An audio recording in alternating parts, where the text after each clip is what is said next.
सोचिए, एक ऐसी देवी जिन्हें पीरियड्स होते हैं और उसे अपवित्र नहीं बल्कि ब्रह्मांड की सबसे बड़ी क्रिएटिव पावर मानकर सेलिब्रेट किया जाता हो।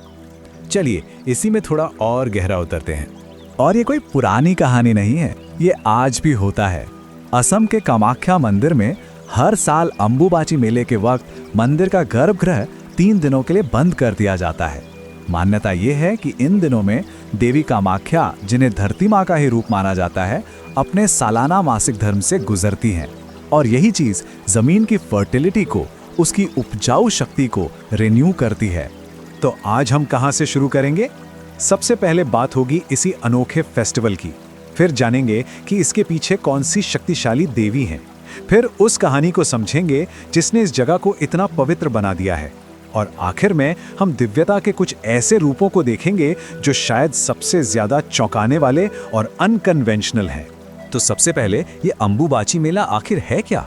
देखिए, ये सिर्फ एक त्योहार नहीं है, ये असल में प्रकृति के जो चक्र है ना, उनमें गहरी आस्था का एक बहुत बड़ा प्रतीक है।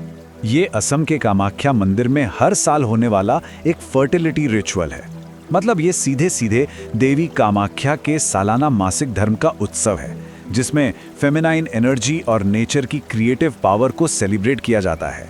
इतना ही नहीं, इन दिनों में मंदिर की रोज की पूजा रोक दी जाती है। यहाँ तक कि किसान भी धरती माँ का सम्मान करते हुए जुताई या बुआई जैसा कोई काम नहीं करते। अब ये जो शब्द है अंबुबाची, इसका मतलब होता है पानी के साथ बोला गया। इसके पीछे आइडिया ये है कि मॉनसून की बारिश जमीन को उपजाऊ बनाती है, उसे एक नई सृष्टि के लिए तैयार करती है। तो ये त्योहार एक तरह से प्रकृति और स्त्री के शरीर के चक्रों के बीच एक खूबसूरत कनेक्शन बनाता है। लेकिन सवाल यह है कि ये त्योहार जिस देवी को समर्पित है, वो कोई आम देवी नहीं है। आखिर कौन है कामाख्या? कामाख्या एक बहुत ही पावरफुल तांत्रिक देवी हैं। उन्हें डिजायर, फर्टिलिटी और हर तरह की क्रिएटिव पावर की देवी माना जाता है। वो असल में जीवन की उस फंडामेंटल फोर्स को रिप्रेजेंट करती हैं जो क्रिएशन को इंस्पायर करती है। अब उनकी पूजा को समझने के लिए योनि शब्द का मतलब समझना बहुत जरूरी है।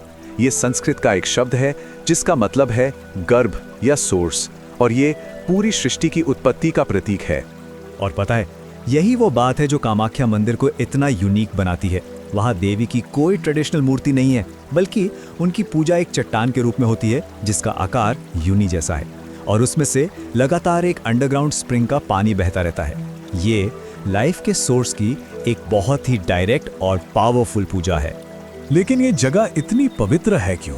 इसका जवाब एक बहुत ही गहरी और ड्रामेटिक मिथोलॉजिकल स्टोरी में छुपा है। तो इस कहानी को समझने से पहले शक्तिपीठ का कॉन्सेप्ट समझना होगा। इसका सीधा सा मतलब है शक्ति का आसन या सीट ऑफ पावर। ये वो पवित्र जगह हैं जहां माना जाता है कि देवी सती के शरीर के हिस्से गिरे थे। तो कहानी कुछ यूं है कि राजा दक्ष ने एक बहुत बड़ा यज्ञ रखा, लेकिन अपनी ही बेटी सती और उनके पति शिव को बेइज्जत करने के लिए बुलाया ही नहीं। इस अपमान से आहत होकर सती ने उसी यज्ञ की आग में कूदकर अपनी जान दे दी। अपनी पत्नी की मौत से शिव इतने दुखी और क्रोधित हुए कि वो उनके शरीर को लेकर तांडव करने लगे, विनाश का नृत्य। उनके गुस्से से पूरी दुनिया के खत्म होने का खतरा मंडराने लगा। तब भगवान विष्णु ने बीच बचाव किया और अपने सुदर्शन चक्र से सती के शरीर के 51 टुकड़े कर दिए। ये टुकड़े पूरे भारतीय उपमहाद्वीप में जहां जहां गिरे, वही जगह आज पवित्र शक्तिपीठ कहलाती हैं। और कामाख्या को इन सभी शक्तिपीठों में सबसे पावरफुल और पूजनीय माना जाता है। क्यों? क्योंकि ऐसा माना जाता है कि यहीं पर सती की योनि यानी उनका गर्भ, उनका सोर्स गिरा था, और यही बात इस जगह को क्रिएशन की शक्ति का केंद्र बना देती है। पर कामाख्या की कहानी सिर्फ यहीं खत्म नहीं होती। ये हमें डिविनिटी की एक और गहरी और कहीं ज्यादा कॉम्प्लेक्स लेयर की तरफ ले जाती है, और वो है महाविद्याएं। महाविद्या यानी ग्रेट विजडम्स। ये देवी के 10 बहुत ही उग्र और शक्तिशाली रूप हैं। एक कहानी के मुताबिक जब शिव ने सती को अपने पिता के यज्ञ में जाने से मना किया, तो सती के गुस्से से ही ये 10 रूप पैदा हुए और उन्होंने 10 दिशाओं को घेर कर शिव का रास्ता रोक दिया। और जो बात यहाँ सबसे ज्यादा हैरान करती है, वो है इन रूपों की डाइवर्सिटी। मतलब एक तरफ है काली, जो एकदम भयंकर है, शमशान में रहती हैं, और दूसरी तरफ है कमला, जो कमल पर बैठती हैं, खूबसूरत है और धन देती है। ये डिविनिटी के दो बिल्कुल ऑपोजिट एक्सट्रीम्स का एक पूरा स्पेक्ट्रम है। और ये स्पेक्ट्रम और भी शॉकिंग हो जाता है। इसमें छिन्नमस्ता जैसी देवी हैं जो अपना ही सिर काट लेती हैं, और धूमावती जिन्हें एक अशुभ विधवा के रूप में दिखाया जाता है। जाहिर है ये रूप डिविनिटी को लेकर हमारे जो आम कंफर्टेबल आइडियाज हैं उन्हें सीधे सीधे चैलेंज करते हैं। तो इन सब का आखिर मतलब क्या है? ये जो इतने अनकन्वेंशनल और डिस्टर्बिंग इमेजेस हैं, ये हमें सिखाना क्या चाहते हैं? देखिए, महाविद्याएं एक तरह की रेवोल्यूशनरी स्पिरिचुअलिटी को रिप्रेजेंट करती हैं। वो अक्सर उन चीज़ों से जुड़ी हैं जिन्हें हमारा समाज या तो किनारे कर देता है या अपवित्र मानता है, जैसे मौत और पोल्यूशन। ये देवियां अक्सर पुरुष देवताओं पर हावी होती हैं, लाशों पर बैठती हैं और समाज के बनाए नियमों का मजाक उड़ाती हैं। एक स्कॉलर हैं डेविड किंसले, वो इन्हें एंटी मॉडल्स कहते हैं।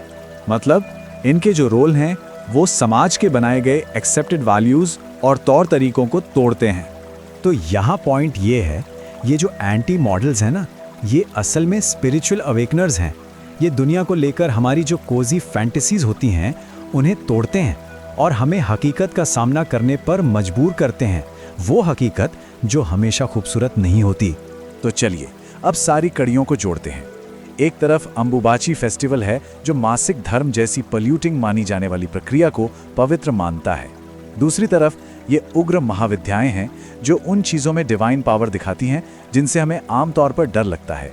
कुल मिलाकर ये पूरी ट्रेडिशन डिवाइन फेमिनिन के हर रूप को, उसके पूरे अनियंत्रित स्पेक्ट्रम को अपनाती है, चाहे वो क्रिएशन हो या डिस्ट्रक्शन, खूबसूरती हो या खौफ। और आखिर में ये सब हमें एक सवाल के साथ छोड़ जाता है कि हम ऐसी स्पिरिचुअलिटी से क्या सीख सकते हैं जो पावर सिर्फ खूबसूरती में नहीं बल्कि उन चीज़ों में भी ढूंढती है जो फॉरबिडन है, डरावनी है और जिनसे हम खौफ खाते हैं। शायद जवाब यही है कि जिंदगी को पूरी तरह से जीने के लिए इन दोनों ही पहलुओं को अपनाना जरूरी है।